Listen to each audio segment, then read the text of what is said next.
We are here today on a sunny day in July of 2023 with Dr. Paul Hart, a retired family practitioner who now is living out of state, but is kindly consented to speak with us and tell us his story.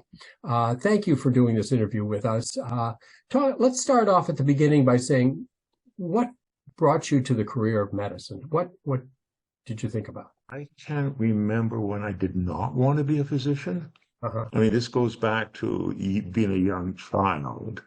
Although my late father was a physician, he didn't want me to go into medicine. He felt that it was too demanding, and I wouldn't have a quote life, and that didn't dissuade me.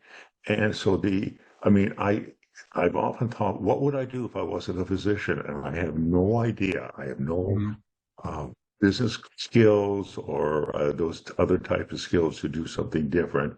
And I was fortunate to get into 50 years ago, I graduated. It's hard to believe, but we had the 50-year reunion, Canadian trained, and there were 16 of us in the first new medical school class, 40 professors. So I was fortunate to have what I consider an amazing medical education. Mm-hmm. And early on, I'd always thought I wanted to be a pediatrician. So I wound up at the Hospital for Sick Children in Toronto doing straight pediatrics. And I quickly realized in those days, a pediatrician was really a family doctor for a restricted age group. Because if you had a child who had a malignancy, if you had a child that had renal failure, you referred to the subspecialist. That was not something you handled. And I said, well, I think as a family doctor, I could do that, but then also treat adults. So I switched and I went into family medicine, and I started my practice just outside of London, Ontario, and was with the University of Western Ontario there. And then after about 3 years, I decided I wanted to come to the States. When I was in high school, I spent a summer at Harvard for a summer program for high school students, and I absolutely loved the area. And I said, this is where I'd like to move to. I was married at the time, and my wife and I agreed. I went to the back of the New England Journal of Medicine, and I looked at, where do they need a doctor? Got in touch with the recruiter, and we came down to Massachusetts. We're showing 2 or 3 areas. And Sterling, Massachusetts, it seemed like the ideal place. It was outside of Boston, but not in Boston. It had the medical school, and the medical school was, many years ago, was relatively new and focused on primary care. Yeah. Which really attracted me. I gave a lecture there because I'd done some research with the University of Western Ontario, and they said, that I could have an affiliation with them. And I said, okay, I'm coming to Sterling. And what had happened in Sterling is they had a physician who had worked with DuPont. And they closed whatever, I think it was a paint aging factory, and they told them, if you want to get your pension, you got to move to our headquarters. So that Sterling was looking for a physician. And I said, okay, if you'll have me. And I started to practice. So who recruited you? Because it would be unusual for a town to recruit a doctor. It was the recruiter found, I think Clinton Hospital at the time was doing the recruiting because I was given staff privileges at Clinton. And then once I got to Sterling, I applied at UMass, I applied Memorial, I applied at St. V's and Leominster Hospital, and had staff privileges in all of them. And in those days, it was different. There were no hospitalists, there were no folks who would take over your patient once you went into hospital. So I was hospitalizing my own patients, taking care of them. And I was solo practice for the longest time, until eventually I agreed to take a physician assistant from I think Springfield had a school or has a school for physician assistants.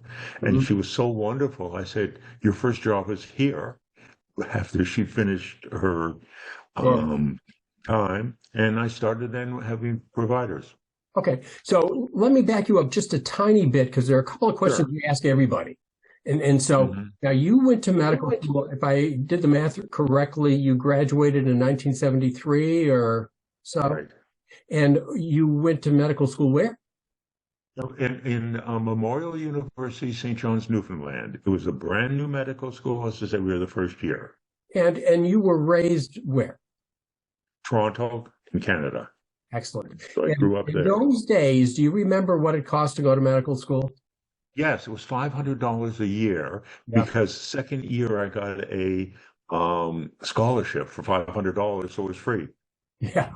Okay. Excellent. I mean, it was, you look back and people spend more than on textbooks these days. Oh, yes. Yes, a very, very different world. And that's why it's nice to sort of highlight that. And Yes. so you basically did your medical training in Canada, your medical Right. school in Canada. How about internship residency? How did that go? Okay, I did the internship, and in those days, you had, when you were in Canada, you could become boarded Yeah. by going into practice Yeah. for 3 years, studying along the way and taking the exam. Yeah. So I started to do that when I went into primary care Yeah. in a little town outside of London, Ontario. It had been a town that the government had said had been underserviced. And as you know, I have a passion for Yeah. volunteer medicine. So that's where I started.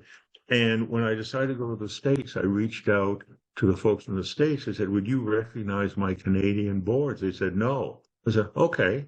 Went down to Massachusetts. I've never been boarded. So my Mhm. whole career, I've just had I've done the continuing education. I've done all Mhm. that I have to. And Mhm. in those days, it did not make a difference to become a Mhm. provider for all the insurance companies. Right. And, I know it's a different world now. Yeah. But yeah, this is mid 70s and the Yes, boom of family practice was actually just getting started. Um, right. so, okay, very good. So let's get back to when you settled into Sterling. You came in through those hospitals, you got admitting privileges, you began your practice, you were in solo practice. Right. And it was interesting because in Canada, my first day I saw four patients. My first day in the United States, I saw four patients. And the practice started to grow. Um, I think I don't know why. For whatever reasons, patients we hit it off. Um, I I've never worked in medicine. I Hmm. love medicine. I still love medicine. I think it's the greatest career in the world. I mean, there's always something new. And also, I love people. So Hmm. I had the advantage of meeting fascinating people in whatever field they were in. If they were working in a factory or if they were work at a university and Hmm. teaching. I had this whole wonderful spectrum. Actually, I've got to tell the greatest story about that occurred, just a number of weeks ago. 42 years ago, I delivered I delivered a number of babies, but in one of the families I delivered, the poor kid's named after me, but I delivered him, and he reaches out to me because I've stayed in touch with some patients, even though I'm not, in practice. And he says, "Would you please give me an opinion on my granddaughter?" Yeah. So, because the child was just born, had a rash, and it was infantile acne. It was not a major problem because he sent me a picture. But here I am talking to a patient that I delivered 42 years ago and looking at his granddaughter. And I'm Yes. saying, this is family medicine. This Yes. is, and the other part of that story, which was also, I'd stayed in touch with this family, and I live in Florida now. And it turns out this family had moved from Sterling and had wound up in the Keys in Florida. And we'd been in touch, and his mother calls me and saying, "I have to have a lung biopsy. Would you mind being there at the lung biopsy?" I said, "Sure." Contacted the University of Miami, Hmm. the doc there, and asked told him I was, what am I? Sure. I didn't do anything. I was standing in the room. It was malignant. Mm-hmm. Fast forward 6 months, she calls me. It's metastatic to my brain. What could I come to the neurology visit? Of course, Mm-hmm. I'm there. And then another almost year down the road, and they live, 2.5 hours away from me. Mm-hmm. Her husband calls me, I think my wife is dying. Got out of my bed at 10 o'clock at night, and I was there and she was dying. She Mm-hmm. died. And that type of relationship with the family, medicine, I'm sure there are doctors that still do that. I'm sure there are doctors that make house calls, but the pressures are different these days. The burnout was a word I don't understand. Yeah. And I mean, medicine, yes, you work hard, but the rewards in primary care were great because, I've had patients, I made a house call once on somebody dying of cancer, and he said, the reason I asked you to come over is just to say thank you for your care. Yeah. Not I could do anything for him. And those Mm-hmm. are the memories I carry. Mm-hmm. And so I'd love to do primary care. I could not foresee myself as a neurosurgeon or cardiac surgeon, although the work they do is phenomenal, much more difficult than I guess what I was doing. But and also I think the other change is that early on, we had to work up our patients. I wanted to give you, because I refer to you, wanted to give you a patient that I'd worked up to the best of my ability if it was a gynecological problem. Obstetrics was different. Yeah. And I always gave patients the choice. Yes, I can remove that little bump on your arm. If you want to go see a dermatologist, if you want to see a plastic surgeon, sure, I'll refer you. Mm-hmm. And it's interesting. The other difference, I would say to my patients, I will see you the same day and you make that decision. You know how rarely that was abused? It wasn't. Mm-hmm. I answered my phone at 3 in the morning because my answering service, I had an extension on my bedside. You know how infrequently it ran? Mm-hmm. People would say, yes, my child woke up with an ear infection at 3 in the morning, but we waited till this morning to call your office. So, And and this I think a is lot still of in that is practice. They me. knew they were going to be talking to you. Oh, Now, they got me, yes. And for my staff, they stayed with me for many years because I guess I took out the garbage and they took out the garbage. yeah, I had different expertise, different abilities, yeah. but we respected each other. And it was, but there were other differences. I've often thought in Canada or the States, I think in Massachusetts, I got a call from a clergyman one Sunday saying, I'm really worried about this young girl I saw today at services. Would you see her? I said, well, ethically, the family has to reach out to me. I Mm-hmm. can't make a phone call. But yes, of course I will. He was admitted to Boston Children's with severe anorexia nervosa. Still alive today. That clergyman saved her life. Yeah. And that type of relationship where they knew they could, I could call them up and say, I'm worried about Mr. Smith because he's lost his wife. And all Mm-hmm. of a sudden, the church reached out to them and said, our men's group really could use your assistance and would help them. And it was another way of helping them. It wasn't me giving them medicine. It wasn't me talking to them about loneliness. And nobody ever knew. It was done very privately. And so you bring up several more points. One of which is that there's a lot of attention on the contributions of socioeconomic factors and the like, psychological factors to health that traditionally haven't been taught during the normal medical training, and now people are concentrating on them a little bit more. But it sounds to me like right in the DNA of your general practice, of your family practice, was an appreciation of just that sort of thing. The first patient I saw in medical school in my training, for the first year we had a community health Mm-hmm. course, was a gentleman who had angina. And I was interviewing him in a hospital, nothing about his medical condition, the significance of being in the hospital, how it affected him, his family. I didn't know what angina was. So after I finished that, I went to the medical library and I looked it up. I said, oh my goodness, this is why he was so worried and concerned and upset, because he knew he was supporting the family and had a potentially lethal Hmm. condition. So I attribute part of that to my medical training, where they did look at the whole person. Hmm. And then I guess I carried that with me. Yeah, mind, body are not separate. And, that was so important. Um, And so there's and another piece here, and that is you early on you mentioned on your first day in practice you saw four patients, and you this affection for the career uh, also was associated with being very busy. So when we talk about burnout, it may not be volume of work that people do that's involved with the burnout. When your practice was at its peak, what sort of volume of patients would you see on an average? well, myself and two nurse practitioners were seeing 100 patients a day. That is two nurse practitioners plus yourself. Yeah, so three of us, so 30, and it would vary. But don't forget, family practices, I tell people, it's not the same as a specialist practice. Hmm. That includes, I was always taught follow up a child who had otitis media. Hmm. That follow up visit is not a long visit. Hmm.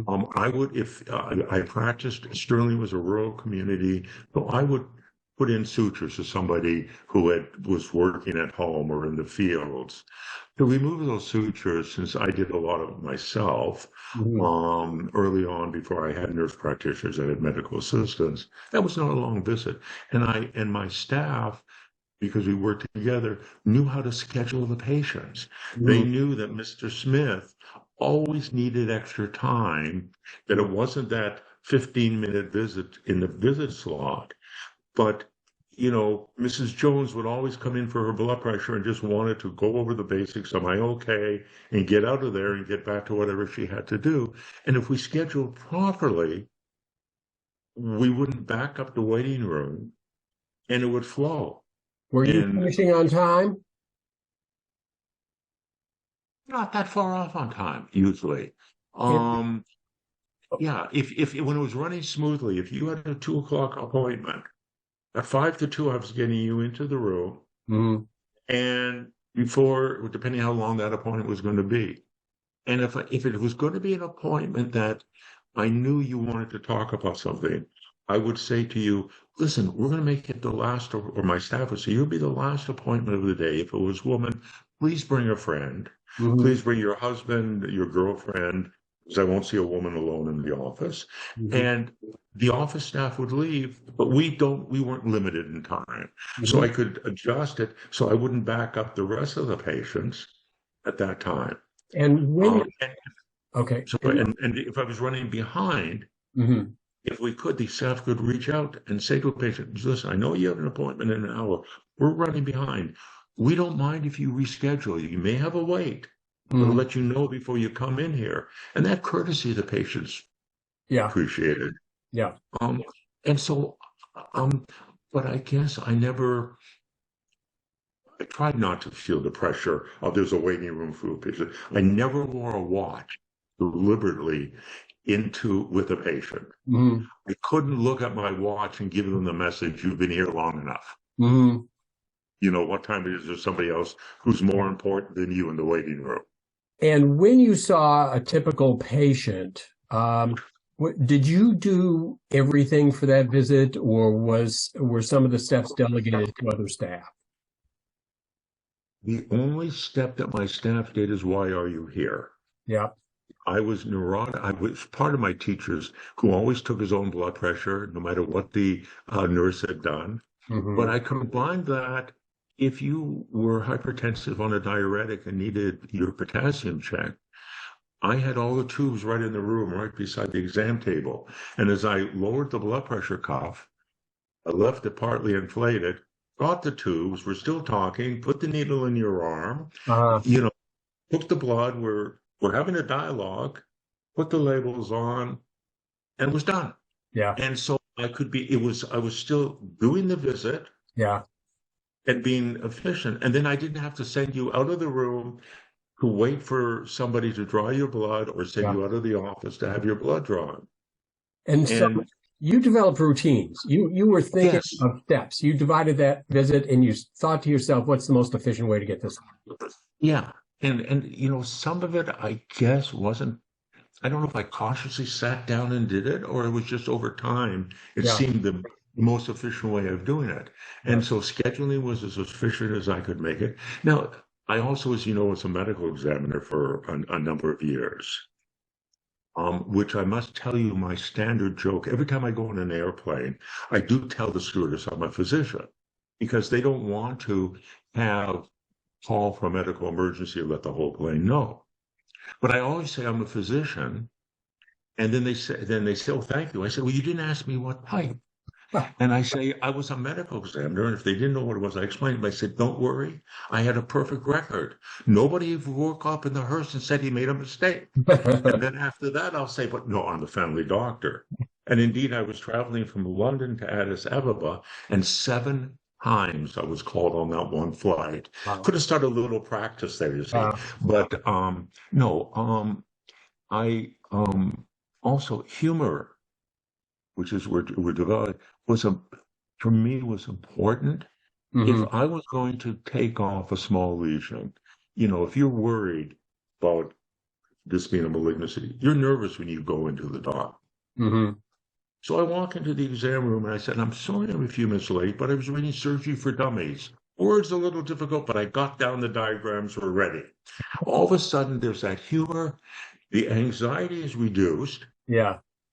and you have, a patient who's more comfortable. Or the little child, the 6-year-old you go into, and you walk over and you shake their hand and say, "You're here for the haircut."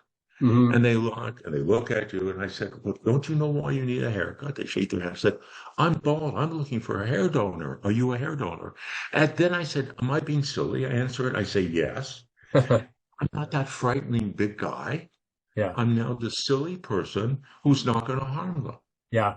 Or if they're with their mother, I have them hold the blood pressure cuff. And those are the things that I guess come over time, which for me, it makes the visit more enjoyable. Yes. I've got patients who are comfortable.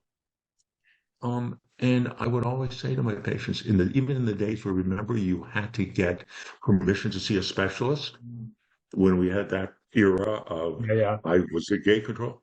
I said up front, I will never deny you a referral if you want one. But Mhm. let me work up the problem, please, to the best of my ability, so Sure. your visit to the specialist is more effective. And And sometimes by working it up, you solved it. so there's a couple of things here. I just got to get a tissue. I'll just do one quarter Okay. of a second. Yeah.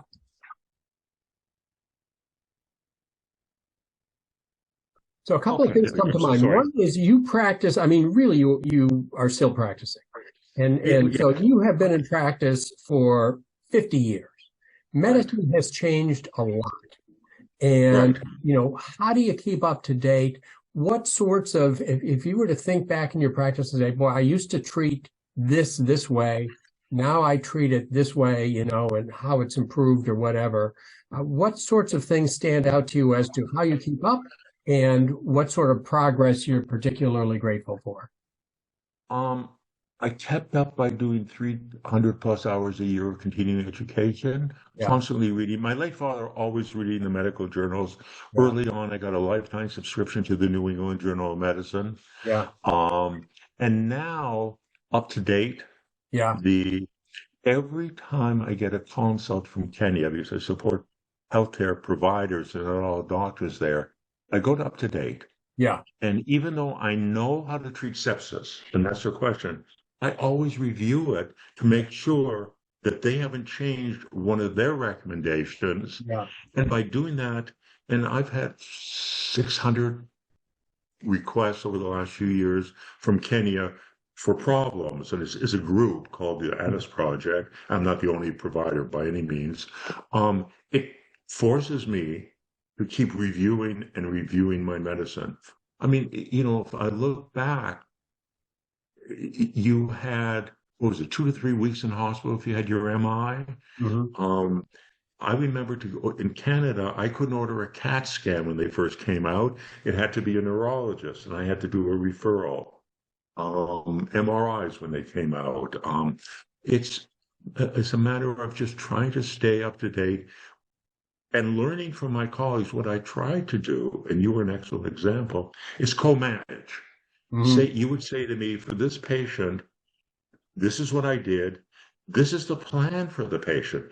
What I could do if the patient didn't respond the way we hoped, I would do your next step. And if that didn't work, I'd go back to you and say, okay, we've tried A and B. What's our next part of the program? Right. And that worked with the cardiologist, that worked with the dermatologist, that worked with the rheumatologist. And therefore, I was constantly trying. The only thing I ever wanted was an excellent referral letter back. So I knew what you were thinking and I learned from it. When I That read that referral letter, that is, I think, a very distinguishing characteristic of my experience working with you, in that a patient never showed up unannounced with no records. Generally, when I saw a patient of yours, so it was preceded by a phone call from you, yeah, where we talked about it, and the patient showed up with all the records that they needed. And also, I think explicit in all of that was, if you were sending them, you wanted them in fast. They need to be seen now. They don't need to be seen in 3 months. And I think that the personal attention that you delivered was just really value added from my point of view. well, but it was for you know what? We're here for the patient. Yeah. I owe a loyalty to the patient. They don't owe no loyalty to me. It was very instructive to leave a practice because I had the practice in just outside of London, Ontario, I mentioned. When I decided to move to the US, in my mind, I had some patients I thought would miss me and other patients who I thought I was just convenient because it was Hmm. a small town. There were only two physicians. I was mistaken. Some of the patients who I thought I was convenient would come over and say, I'm so sorry you're leaving. And Hmm. some of the people who I thought would come and say goodbye, never heard from. So you realize that it's a one-way loyalty. I Hmm. have to do everything for you. And it if a patient leaves me, it's not an insult to me. It's their whatever their reasons were. Hmm. And I think that level of as I evolved into that understanding, it helped. Excuse me, it helped me. Good. But no, it was. These days you see doctors advertising. I never in my life advertised because who advertised for me? My patients. Yeah. And Yeah. I still think that that is if somebody wants. What's different now because if you join a group, often there's a shortage of primary care, so there's no shortage of patients. And when I started off, it was different. There were a lot of docs, more docs going into primary care, I think, than there are today. I don't know the numbers, but Right. that's the impression I have. Yes, but you built your practice through reputation. I think the other thing for us to discuss briefly, since I think circling around this burnout idea is a good idea because you're not burned out. And so there's some wisdom to be gained there. You also, your practice evolved along with managed care. So when you started in practice, there was not a lot of managed care. When you left practice, it was all managed care. How did you manage managed care? I managed managed care. Well, I had to have an extra staff person because in those days you had to call for so many Hmm. tests that you don't have to now. Um, and I had to beat up some insurance companies and keep calling. One story which I can tell now, but I couldn't before. In the old days, you had to get a CAT scan. You needed permission. So when you know your patients, you know you can be, I think, much more helpful when you've had a long-term relationship. So a gentleman in his late 20s comes in with a headache. Hmm. And I, take the history, I do the exam, nothing localizing, but I'm concerned about it. I said, I'd like to do a CAT scan. Explain to him what it is. He said, sure. Call to get permission. And they said, no, he doesn't have a localizing finding. I wait 2 weeks and I call up and I said, it's changed. Get permission and his brain tumor is removed. Hmm. I knew that patient. I knew there was something off in the way he was presenting, but it Hmm. wasn't something that I could say there's a reflex which is abnormal. His balance is gone, his hearing has changed, whatever it was. Um, and I guess I think I was a patient. I know I was a patient advocate. Hmm. You talk about getting referrals. I had a wonderful ophthalmologist and dermatologist I referred to, and my office would make, in those days, my office would make the appointment for you. Hmm. What we call concierge medicine now, Hmm. I didn't understand because that's what I thought my office had to do. Right. And this is in the days, long days beforehand. And it would be, I would hear the staff call up and say, okay, we'd like to set up an eye appointment for Mr. Smith. Uh, you know, 2 months from now was too late. Do you want me to ask Dr. Hart to speak to your doctor? All of a sudden, there was an appointment in a reasonable period of time because they knew I would call up the provider and we would discuss why I was interested. And if I reached out to you, because you never had that type of staff, but if I reached out to you, yes, you would agree to see a patient. You would say, sure, Yeah. send them over tomorrow. I'll see them during my lunch hour. And the patients appreciated it Yeah. and benefited from it because they got, in my mind, the care that they needed. Yeah. And so I think the other piece here is, did you make all those calls yourself to the managed care companies? Were you on hold? Were you pressing the button and No, listening no, to I the have the board? staff. You No, delegate it. I had staff to do it, but I would come on, get them on the phone. I'll gladly tell that doctor, please tell them I will speak to their doctor. Yeah. Be on hold till the doctor comes on. I'm on the phone right away. Yeah. The only time I would be interrupted with a patient, because I had a phone in every exam room, was for a colleague. And I would tell the patient, I'm sorry, I would slip out as a courtesy to a colleague, or something like this case where it was, Yeah. a medical permission. Um, A lot but of it was the first wave was delegated to your staff, and I think that's key. right, I think that I had particularly good staff myself, and I think they saved me from the frustrations that a lot of people complain of. So yeah, the other piece here is if we were to look at um, other changes that have occurred in medical practice, mhm, one is the major move of people out of solo practice, out of private practice, and into larger organizations. And you made things work, even though you had responsibility for the day-to-day details of, just like you say, taking out the garbage. I had wonderful staff Yeah. who ran the practice, understood my approach to patients. So I just let them do their job. Hmm. And it was somewhat similar to the medical programs I established. And I found out the one still at Epworth Church is still going, which is amazing. It's 27 years.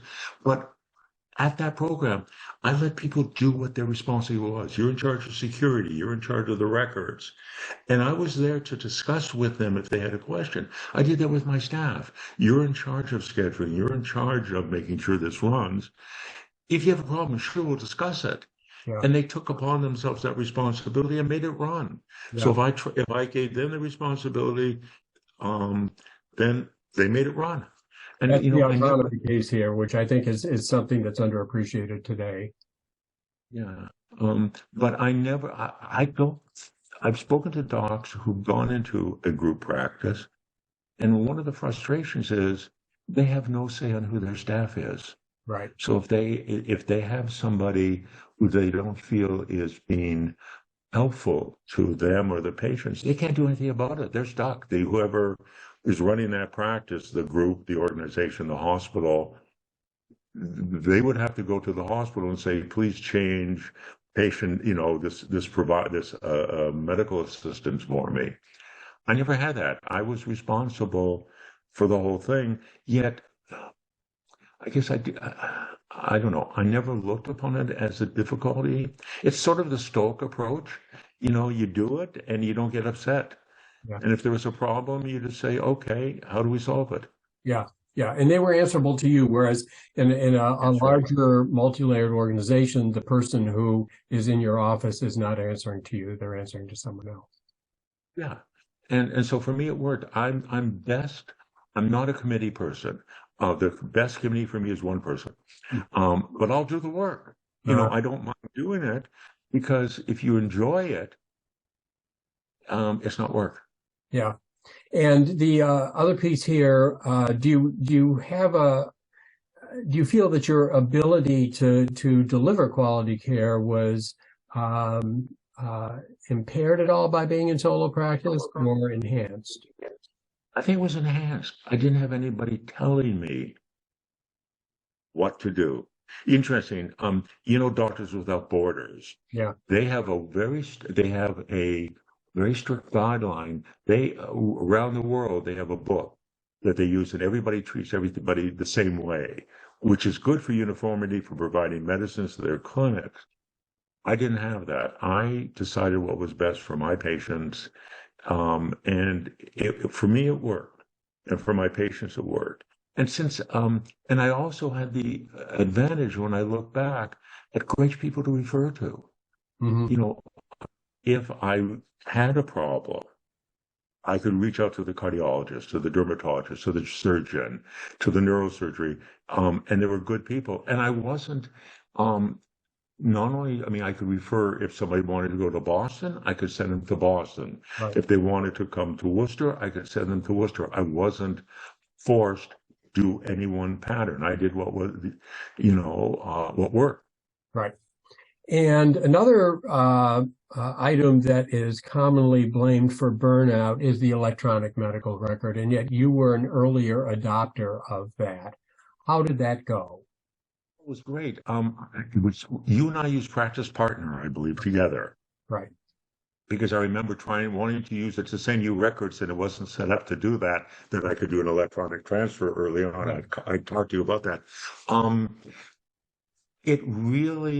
It helped me, and I made a point of not looking at the computer and ignoring the patient.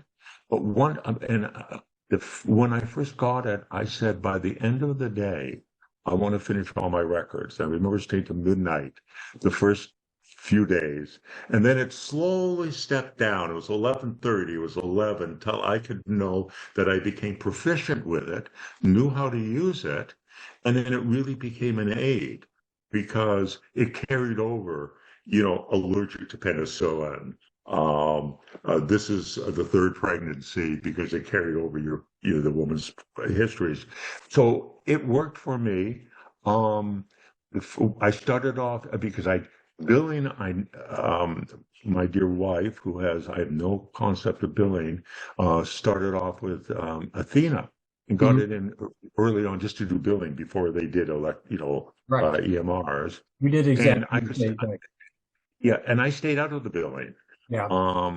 I could tell you, I never knew what I made in medicine. I never knew what insurance a patient had. I didn't want to know. Right. I didn't want to treat a patient differently because they were welfare or Blue Cross or no insurance. And I think that for me, that was important.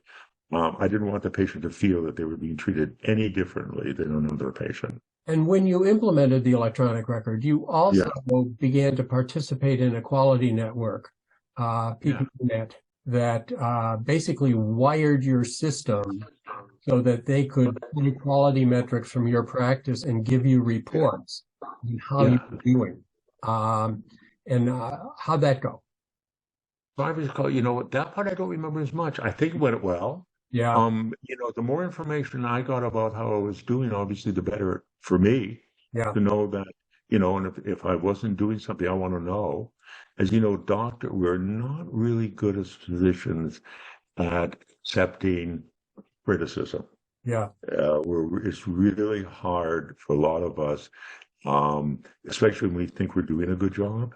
And this is a way of getting constructive help in your practice, of saying, yes, this is what you should be doing, or this you could do better for your patient. Well, I was impressed with the notion that you would get those reports that would essentially at one level give you a percent of your, for example, diabetics who had a well-controlled hemoglobin A1C. And you would look at that, give it to your staff and say, find the people who are in this report who do not have a good control A1C. You turn it into action. Yeah, you have to, because how else could you help the folks? Right.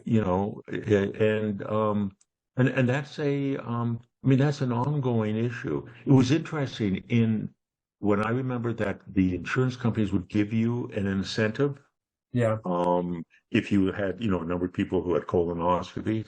yeah, I did a locum after I sold my practice because I was doing mainly international volunteer work, but I had to pay for myself. I paid for my own trip over there, my own stay. So I did a locum in Ontario.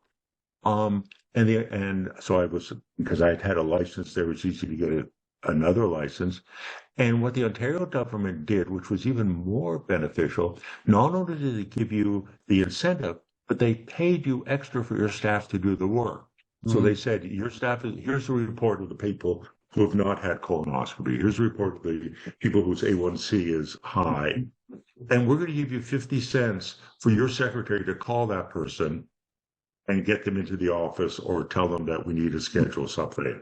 So it interesting. was even more beneficial Yeah, in the one sense for the practice, and you didn't you felt that you were being compensated for doing what you should do.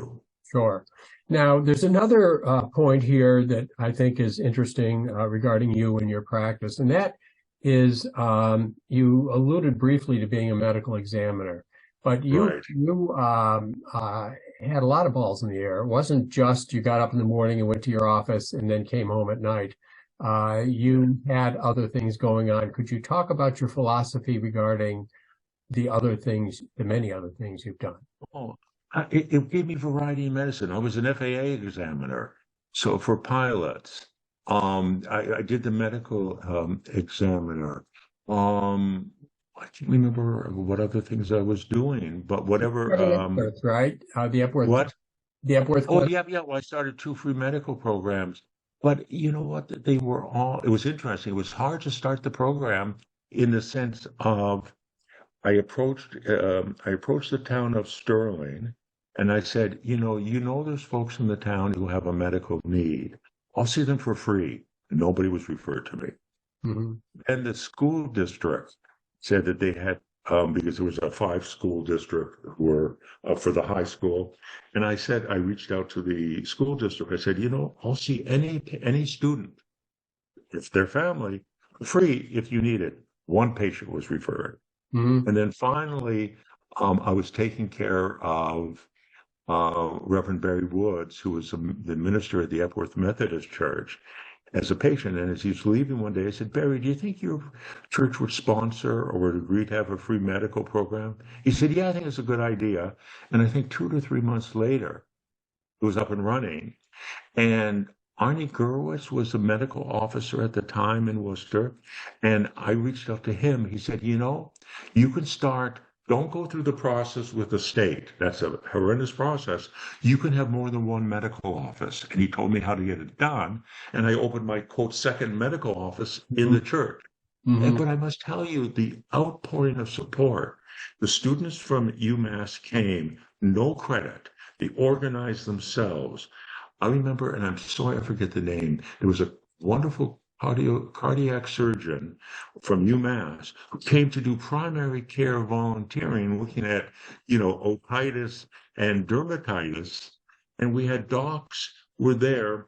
And of course, there are many, then other programs started in the area. So we had, I think it was 4 nights a week in Worcester, there was a program for somebody who was uninsured. It was great. Mhm. One other wonderful story. My first two pharmacists, because the drug reps would come in those days, they gave you samples Mhm. and they would give me, the box with two pills in it. And I said, what was the profit of your company last year? 100 million. I need a caseload. And they did. So I had Mhm. at one time had a few $100,000 worth of medicine in my basement. Mhm. My farm, so we could hand it out to the patient because, medicine are not cheap. And my pharmacist was a art teacher Mhm. and a medical assistant. Well, the board of pharmacy had paid us a visit and decided that that was not the ideal way of giving out medicine. Mhm. And I was called to the pharmacy board, and they agreed that they would allow a regular pharmacy to dispense the medicine that I gave them. I could give them the samples as long as they kept it separate, did all what they have to. And as I'm leaving with that knowledge, I reached out to the chairman at the end of the meeting. I said, what do I do until that time? He said, if you don't ask me a question, I don't have to answer it. Thank you very much. There was a wonderful answer. And then Stop and Shop. 2 weeks later, they were opening a pharmacy in West Boylston, and the pharmacist came by my office to just introduce herself. And the pharmacist said, boy, am I glad to see you. Yeah. Asked her, and they said yes. And then they said yes when we opened this program in Sudbury. Yeah. They didn't want any recognition Yeah. at all. Ed Kazarian, I don't know, is that still in practice? I'm not sure. Okay, he was an ophthalmologist, as you know. I don't think I I'm not sure. Okay, I called up Ed when I had a gentleman who was led into the practice. He was the night watchman in a company that had closed, uses up his little bit of insurance and can't afford to get insurance. And, goes and tries to buy glasses for his vision at pharmacy. Was led in, call up Ed, and I said, Ed, I've got a patient. I can't help with the program. Would you see him? Of course I'll see him. He has no insurance. I don't mind. Mm-hmm. He had glaucoma. And Ed treated him. It was tragic because he was legally blind by then. But Ed, for the rest of that time, didn't want any recognition. Mm-hmm. Never said no. We were very selective. But that was a lot of doctors in Worcester. We could call up from the program and say, we can't help this person. But the doctors in Worcester responded. And they would help these folks. And, so it was a wonderful, the patient benefited. Mm-hmm. The community was there and they stood behind the program, because it was all 100% volunteer. And we only stopped when Walmart came out with their $4 meds. Remember way back when they had a whole list. That's when we could stop carrying meds because most people could afford $4 for their anti-diabetic, anti-hypertensive. Mm-hmm. And that was a wonderful program. But as I said before, all the people who were in charge of their various segments did it. And the minister and if I got an idea, I want to expand it to bring in eye care. Okay, we talked about it. We did. Mm-hmm. And we expanded to other parts of the program, but it was a collaborative thing. So Mm-hmm. it wasn't work. I loved it. I could have had a day where I was a little tired in the office. And I would go to the program and I'd come out energized. Mm-hmm. But the volunteers didn't want to leave. So nobody from the church could volunteer because they didn't want to give up their spots. They wanted to be there every Monday night. And they would bring in baking and coffee, and we had lemonade for the patients in the summer, etc. It was fun. Wow.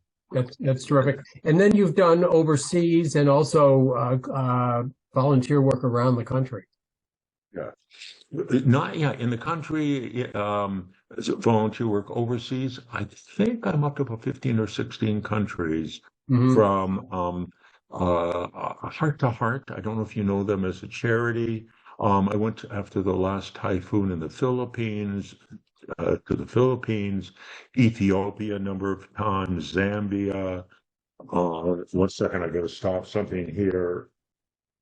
There we are. I'm sorry. Zambia, up the Amazon, the University of Cincinnati Medical School had a program on international health, and at the end, they had for the students who wanted trip up the Amazon River to see a little bit of international medicine. So I did that.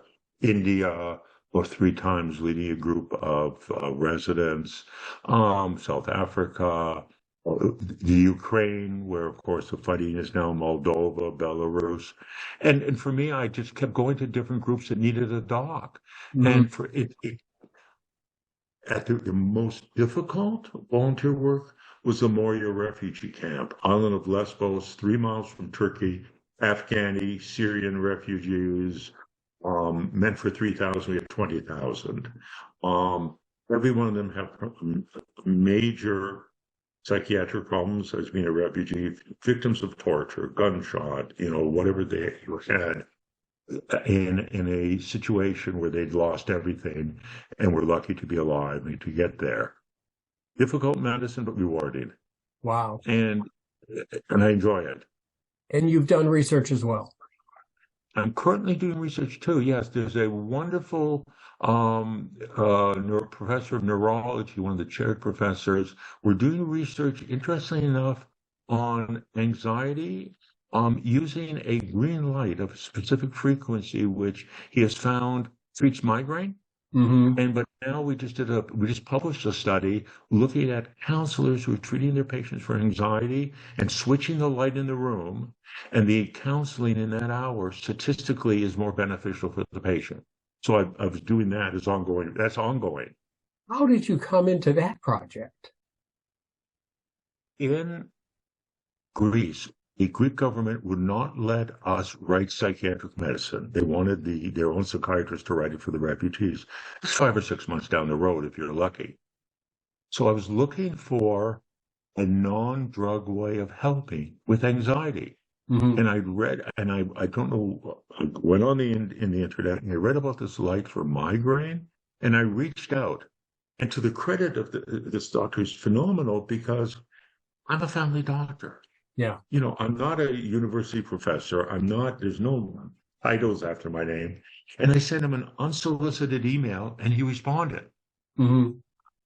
And we've tried, some stuff in Greece, and it's built into, for me, I love it because doing the research is another way of keeping up to date in medicine. Sure. And so it gives me, I mean, since I can't travel after COVID, and my dear wife who says you're not going to go into Ethiopia where all these wonderful different conditions and infectious diseases are.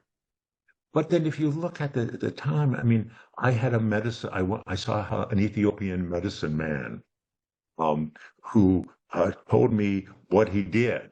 Do you remember? And he was sitting cross-legged in front of his patients, and he said he treated everything that Western medicine failed.